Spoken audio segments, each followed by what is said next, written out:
દે, इसी मिनिटे આપણો ભય કાઢી નાખે કે ભાઈ તું ભગવાન જોઈ લે, આમાં કોણ નાનું મોટું છે, એ ત્રિકુટીની અંદર છે, તું ત્રિકુટીની અંદર છો ભાઈ, એનામાં હું વધુ છે ને તમારામાં હું ઓછું છે. આવું જયારે નક્કી કરાવી દે ને ત્યારે એમ થાય વાહ ભાઈ વાહ, કારણ કે એનો દેહ આવ્યો અને દેહ વયો ગયો. આપણા દેહ આવ્યા છે ને દેહ વયા જવાના છે. વિક્રમભાઈ નો દેહ આવ્યો હતો ને એ પણ વયો ગયો. દેહ કોઈના રહેવાના નથી. જગતમાં જો એવા ગુણ કેળવા હોય તો જગતમાં હું રહી જાય, એક નામ રહી જાય કે ભલો માણસ હતો, પણ ભલો હતો એને આપણે ઓળખી ન શક્યા. કારણ કે હોય ને ત્યાં સુધી શું છે, આપણે એના અવગુણ જ ગાયા હોય, ત્યાં સુધી આપણે એના અવગુણ જ ગાયા. વહી જાય પછી એની કિંમત થાય કે હતો તો હારો હતો. રાજા રજવાડામાં રાજાને કુંવર ન હોય તો એમ કે ભાઈ ભાઈ કાળો બાળો બોબડો ગમે એવો મળે તો રાજકુંવર કહેવાય. એમ ગમે એવો હોય ને તો એ ઘર એનું હાચવીને બેહે, પણ ગયા પછી એની કિંમત થાય છે. હોય ત્યાં સુધી ખૂબ અવગુણ ગાયા, ખૂબ અવગુણ ગાયા છે, અને અવગુણ ગાયા છે ને એનો પસ્તાવો થવો જોઈએ. જ્યાં સુધી આપણને પસ્તાવો ન થાય ને ત્યાં સુધી આપણો અહંકાર ન ગળે. અહંકારનો ગાંગડો થઈ ગયો. મારા જેવું કોઈ નહીં. એટલે આ દુનિયામાં જગતમાં જ્ઞાનીનો કોઈ ટોટો નથી. આપણી કરતા અનેક ઘણા સંતો છે, પણ છતાંય કાલાવાલા પ્રભુને વાલા. આ તો પંખીનો મેળો છે, અને આ મેળામાં બધા પંખી ઉડી ઉડીને અહીંયા આવ્યા છે. એટલે કીધું છે કોઈ આજ જશે કોઈ કાલ, આ તો પંખીડાનો મેળો. માટે ભજન કરો દીન દયાળ, આ તો પંખીડાનો મેળો. કોઈ જન્મનો સુકૃત ફળિયા, આવી પ્રભુ ભજનમાં મળ્યા. આ કોઈ ઋણાનું બંધે મળ્યા હોય ને, એ ઋણાનું બંધ પૂરા થાય એટલે કોઈ કોઈની વાટે કોઈ ઊભું રહેતું નથી. પછી જેવા આવ્યા એવા જાય. આ તો પંખીનો મેળો છે. પશુ પક્ષી કે પંખીના કોઈ બચ્ચા વયા જાય તો કોઈને હરખશોક થાય છે? એના એ બચ્ચા જ હતા, છતાંય આપણું માણસ ગયું છે, આપણને દુઃખ થાય અને રડવું પણ આવે તો કોણ રડાવે છે? મોહ રડાવે છે, મોહ. કારણ કે એના પ્રત્યે આપણને મમત્વ હતું, મોહ હતો, અને મોહ રડાવે છે. મોહ છે ને એ આજ બંધન કરતા છે. જેમ પંખીને બચ્ચા હોય એને છળ છડાવે ઉડતા થઈ જાય ને એની રીતે એ ફરતા થઈ જાય, એમ આપણે પણ બાળ બચ્ચા હોય અને ધંધે સડી જાય ને પછી જેમ જેમ મોહ ઓછો થતો જાય તો આ જીવનનો છેડો આપણને નિર્મોહી જીવન થતું જાય. નહીતર મોહ છે એક દિવસ આપણને પણ અડાવે. એટલે નિર્મોહી નિષ્પ્રેહી છે. કારણ કે દરેકને સ્વજન ગયું હોય પણ એની પાછળ ભજન સત્સંગ કરાય.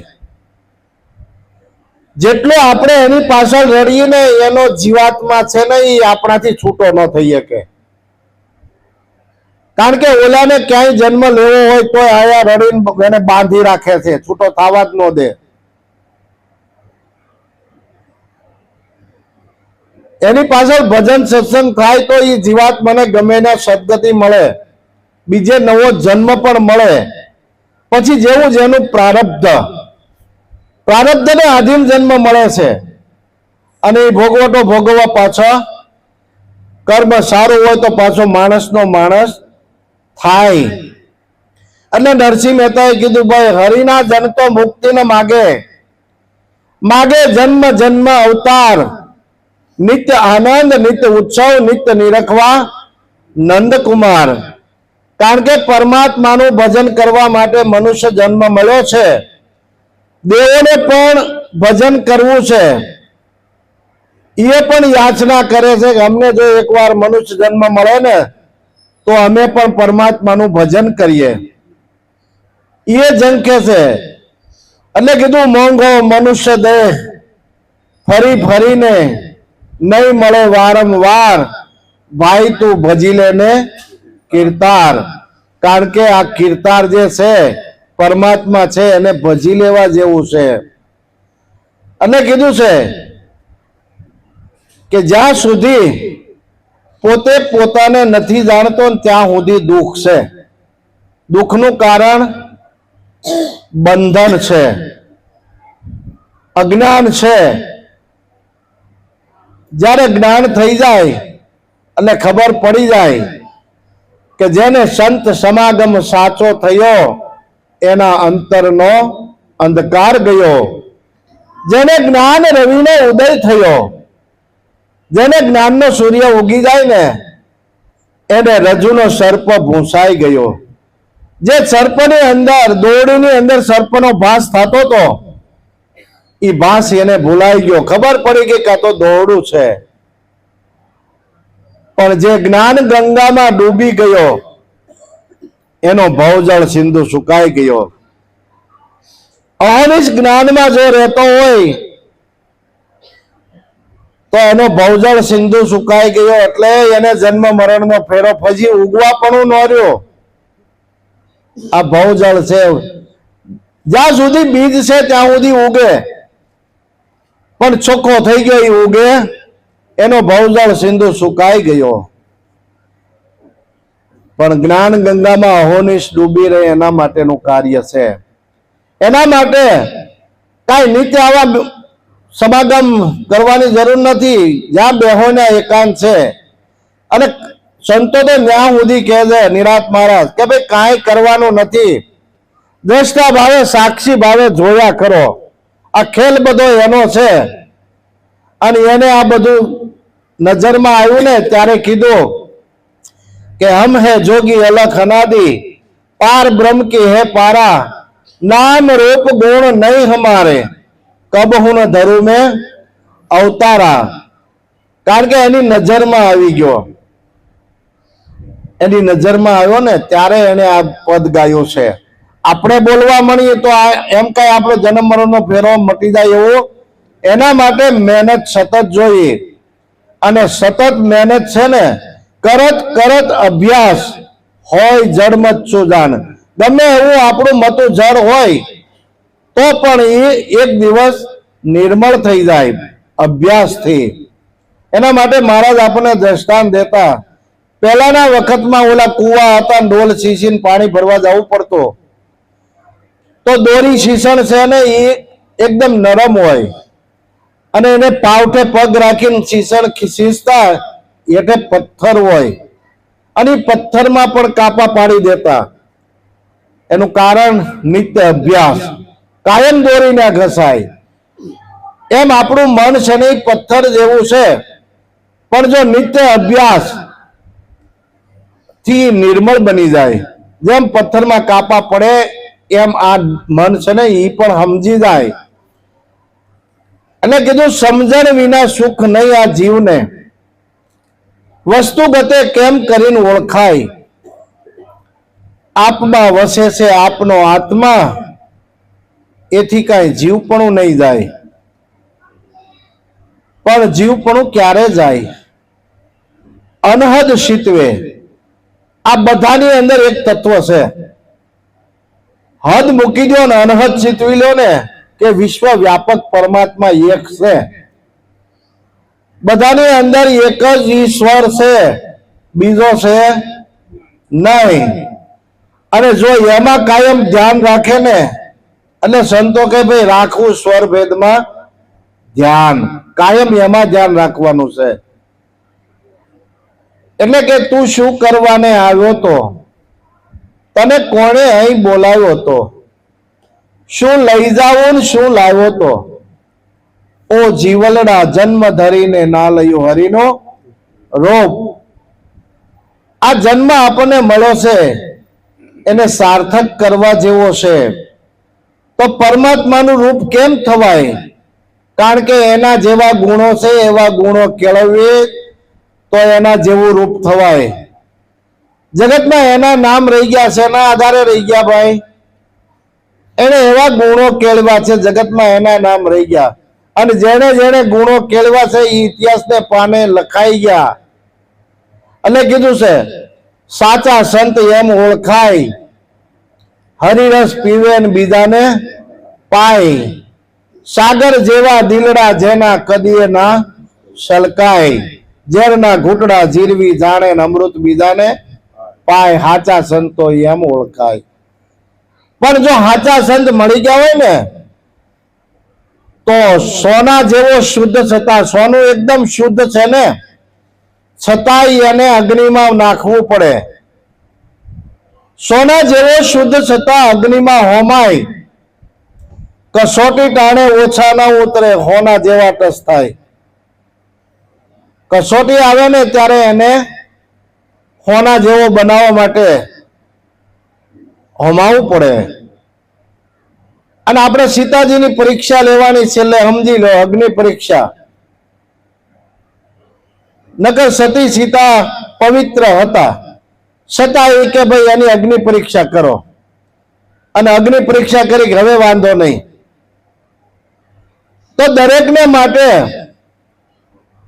પરમાત્માના પદને પામવા માટે આ પરીક્ષા આવવાની તૈયાર રાખવાની.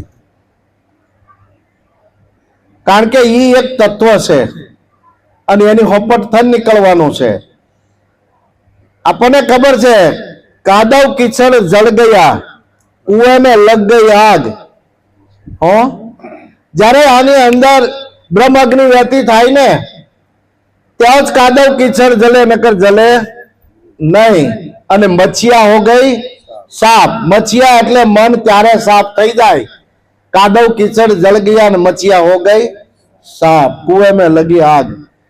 કારણ કે અગ્નિ પરીક્ષા હોપટ નીકળી જાય પછી જ્યાં બેહેન્યા. કારણ કે બ્રહ્મ અગ્નિ છે ને એ જ કર્મ ખપાવી શકે, બાકી કર્મ કોઈ બાળી શકે નહીં. એટલે કીધું જેસલ જેવો જુલમી પ્રભુ ભજનમાં ભળે, પાપી રુદિયો એનો પલટી ગયો, એની વિષય વાસના ગળે. જો આ ઘડીકમાં પીર થઈ ગયો હોય તો એને જેવા જેવા કર્મો કર્યા છે એવા તો આમાં કોઈ કર્યા નથી, છતાંય પીર થઈ ગયા હોય તો એનું કારણ શું છે? એને તોરલ જેવા ગુરુ મળ્યા. અને તોરલ જેવા ગુરુ મળ્યા ને એની સામે એને જે પાપ કર્યું છે ને એ પોકારી નાખ્યું. પાપ તારું પ્રકાશ જાડેજા, ધર્મ તારો સંભાળ. તો પોતાનો ધર્મ શું? મહારાજે આપણને કીધું છે ભાઈ પવિત્ર ફરજ પ્રમાણે જીવન જીવો.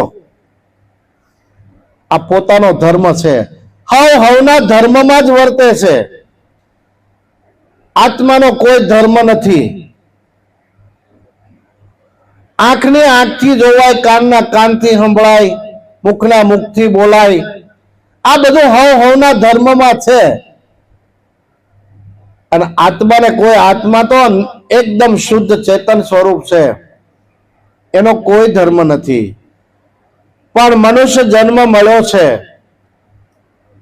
તો પવિત્ર ફરજ પ્રમાણે ઉચ્ચ નૈતિક અને પવિત્ર જીવન બનાવવાનું છે. અને આવું જીવન બને ને તો ફરજ પ્રમાણે જીવે તો કોઈ એને આંગળી ન સીંધી શકે કે ભાઈ એની અંદર બીજું કાંઈ આવે નહીં. તો આપણને આવું અણમોલ ભેટ જીવન મળ્યું છે, હીરા જેવું. પણ આપણે એની કઈક કદર કરવાની છે. એટલે કે ચેતે તો ચેતાવું તું ને રે પ્રામણ પ્રાણી. આ વયું ગયા પછી કોઈ કિંમત નથી. અને છે ત્યાં સુધી એનું જતન કરી એની અંદર હીરો છે ને એને પારખી લેવાનો છે. આ કોટેરના પડિયા દેહ દશા છે, કોટેરના પડિયા છે પણ આની અંદર જે હીરા જેવું રત્ન અણમોલ મોતી પડ્યું છે, અને મોતીની જ્યારે ખબર પડી જાય ને ત્યારે એને એમાંથી ગોતી લે. હો, દિલ દરિયામાં અખંડ દીવો દેખ્યા વિના મારું મન ડોલે. આ તો ભ્રાંતિના ભૂલ્યા હોતા ભવ ભવ ભટકે. સદગુરુ વિના તાળું કોણ ખોલે? જ્યારે સદગુરુ તાળું ખોલે ને ત્યારે આમાંથી હીરા માણેક મોતીના માલમી આ બધું આમાંથી મળે. કારણ કે ખજાનો બધો જ બહાર પડ્યો છે. વસ્તુ માત્ર આપણને બધી બહાર બતાવી છે, પણ છતાંય મહારાજે શું કીધું ખબર? બહાર ભીતર એક નિરંતર. જ્યારે જેવું બહાર છે એવું ભીતરમાં છે. આ મોટું બ્રહ્માંડ છે, આ પિંડ બ્રહ્માંડ એ નાનું બ્રહ્માંડ છે. પણ મોટા બ્રહ્માંડમાં મેળ નહીં પડે. તનમાં તપાસ તારા આપણને દિલ ખોજે ને દર્શાય. દિલ ખોજે ને દર્શાય દેવ, કારણ કે દેહમાં દેવ બેઠો છે, પણ આપણે એને બહાર ગોતીએ. જબરદારનું ભજન છે ને, હાલો હાલો મન મંદિરની માય, દર્શન કરવા દેવના. એમાં બેઠો દુનિયા આખીનો દેવ, પરમાત્મ રૂપી આત્મા. કારણ કે પરમાત્મા આત્મા એક સ્વરૂપમાં છે. આત્મા કયો, પરમાત્મા કયો, ગુરુ કયો, એક જ તત્વમાં આખું વિશ્વ હમાઈ ગયું. હવે આમાં આપણે બીજે ક્યાં ગોતવા જશું? અને આનું જેને ભાન થઈ ગયું એ બેઠો બેઠો આનંદ કરે. આવું આ ગુરુ મહારાજનું જ્ઞાન છે. જેને જેને સમજાય એને અહોભાગ્ય છે. સદગુરુ મહારાજ